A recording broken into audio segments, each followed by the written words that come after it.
Okay. Let's tell this lady what she wants to hear and be done with this. You can do this. Let's do this. We'll see how this goes. Probably won't go as well. All we gotta do is kiss her behind and we'll be fine. Yeah. Ah, Lady Marjorie. Aren't you looking lovely this evening? Lord Tyrion. Your Grace? With your permission, allow me to introduce Lady Mira of House Forrester.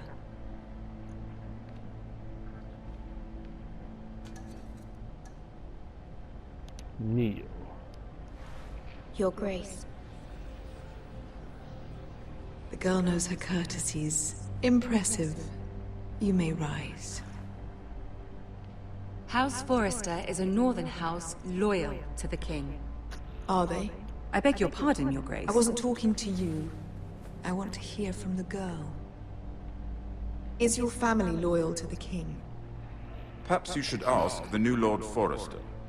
He's not here, is he? She is. House Forrester's loyalty to the crown never wavers, Your Grace. I see. And yet... For centuries, the Forresters have been loyal bannermen to House Stark. A house of traitors.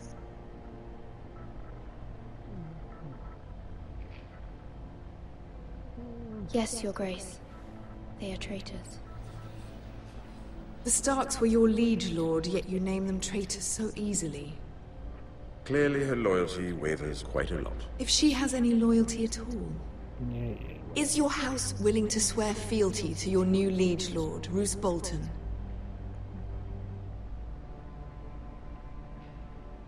Roose Bolton also served the Starks, Your Grace. And proved his loyalty to the crown by bringing their house to a swift and sudden end. Old allegiances are not easily abandoned. But now that the war is over, we must look to rebuild and forge new alliances. There are ships and shields to be built, and Joffrey will need a steady supply of ironwood for his armies. I'm told there are others who would happily serve that purpose, but I trust we can rely on House Forrester. Forrester Ironwood does seem rather unique. Yes, Your Grace. It would be a shame to see it fall into the hands of another house. I imagine you'd do almost anything to prevent that from happening, wouldn't you? Ask any Lannister, and they'd do whatever was necessary to save Casterly Rock. It would be unfortunate to see another house lay claim to what's yours.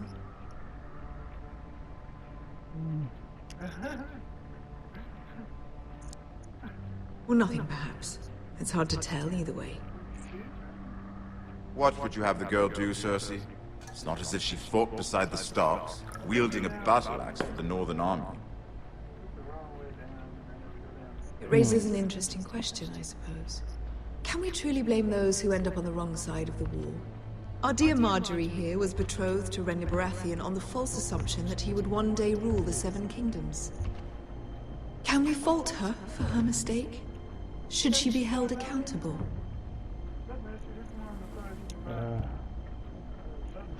She was just following her heart, Your Grace. And the very same heart so quickly led her to my son.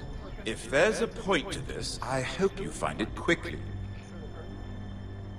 Loyalty can be such a hard thing to define. This city alone is filled with all sorts of ambitious opportunists looking to reinvent themselves, pretending to be something they're not.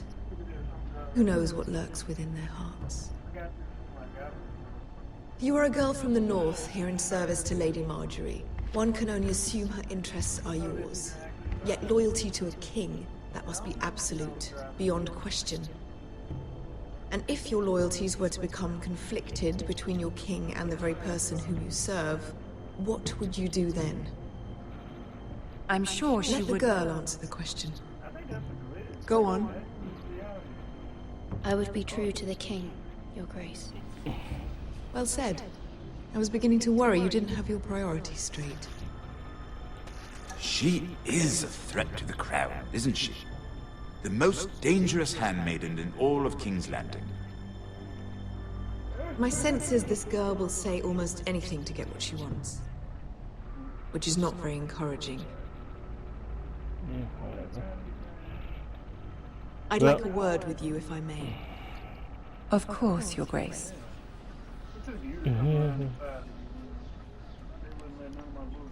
She doesn't like that. I'll walk you out. Yeah. This may come as a surprise, but I met your father once, at the tourney at Lannisport. Even then he didn't trust Roose Bolton. We only spoke briefly, but your father struck me as an honorable man. You have my condolences for his loss. These would be trying times for your family, even under the best of circumstances. Thank you, Lord Tyrion. That's very kind of you to say. That certainly took courage. To so publicly declare your loyalty to Joffrey for all to hear. Poor Lady Marjorie was humiliated, although Cersei seemed quite pleased. It was quite the first impression. I, of course, found it all highly entertaining. My sister and I have our differences. She takes great pleasure in her little charades. I take mine in thwarting them. We must find our amusements where we can. She threatened to give your ironwood to another house. It is the Master of Coin who decides such matters. The Crown needs boats.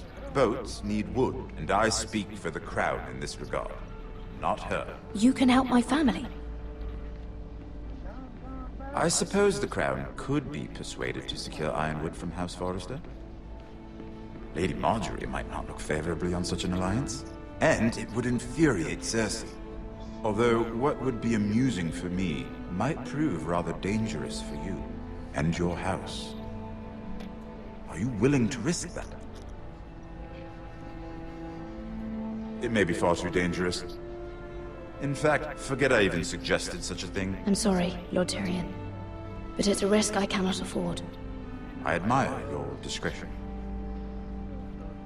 Now, if you'll excuse me, I promised Sansa I would join her for dinner tonight.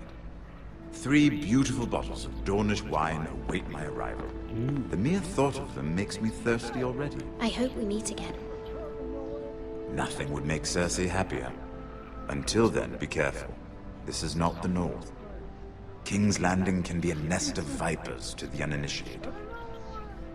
Oh boy. Marjorie's not gonna like that. Truth is, I didn't know what the answer going in anyway.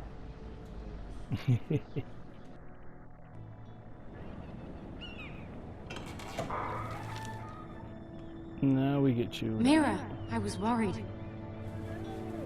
How was it? Cersei has a way of looking at you as though you're nothing. It's more than a little intimidating. It didn't go very well. I'm sorry. Cersei is known for being rather difficult. But at least it's over now. Lady Marjorie has spent the entire day working on the seating arrangements for the wedding. Of course, you and I are seated way at the back, here with the 4th cousins and the 9th-born sons. Ah, Sir Jaime. I wouldn't mind tarnishing that white cloak of his. Sarah! What? It's true. And Oberyn Martell, the Red Viper. I'm told he has a paramour, which I doubt is Dornish for wife. You'll get us in trouble. We're just having some fun. Perhaps Lady Marjorie could make the right introductions. Who knows? We might meet our future husbands. Although, marrying a king, I can only imagine what that would be like. Would you marry Joffrey if it meant you'd become queen? He does have a certain look about him, and he's always treated Lady Marjorie well, which is more than you can say for his mother. I don't know how to answer that. Well, I would marry him. Imagine the power you would have as Queen of the 7 Kingdoms. I might even allow you to be my handmaiden. Let's see, who else should we marry off? Brienne of Tarth and Tyrion Lannister. What a perfect match! Sir Bronn and... What are you doing?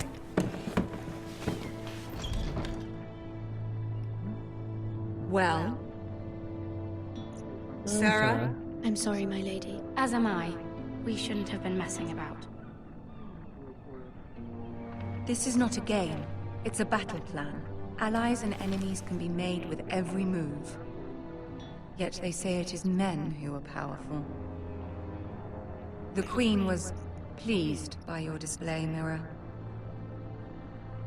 I'm just glad it's over.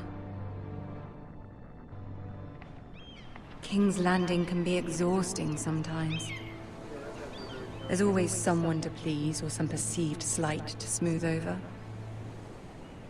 I fear it will only get worse when I am queen. Once they know your true heart, the lords and ladies will have no choice but to love you. No. You can't please everybody. Do you agree? It's hard to please. People are not always so easy to please. If you showed Cersei your true heart, she would stab it with a fork. You learn very quickly. Your words to Cersei were brave, but I know you must fear what the Boltons might do to your family. I do appreciate your willingness to appease her, as difficult as it may have been. Thank you, my lady. There's been something on my mind. Something important.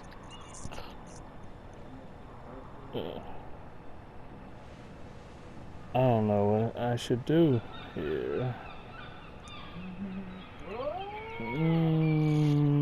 Ask her for help, goddamn.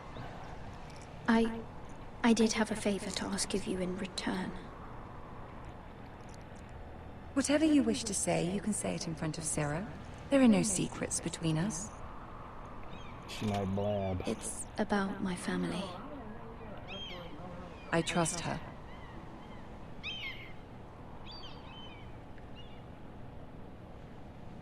I prefer to speak alone. I prefer to speak with you alone.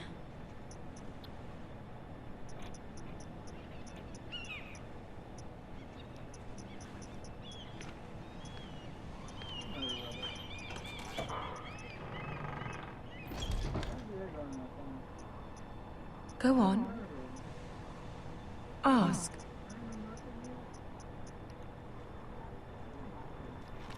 Forgive me, my lady. I wouldn't otherwise ask this of you, but my mother insisted. It's about my family. Ramsay Snow. What would you have me do? My mother fears our family will suffer if Ramsay is left to do as he likes.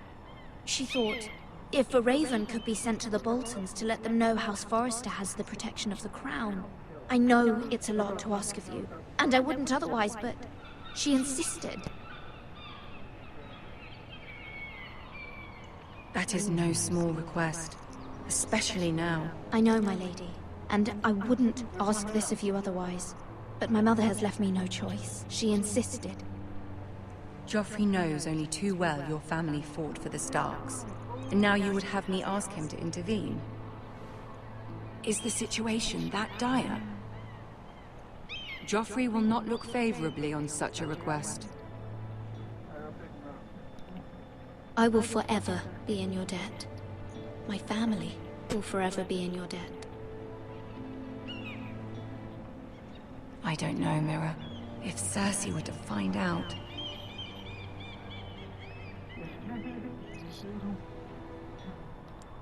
Don't let the Queen bully you.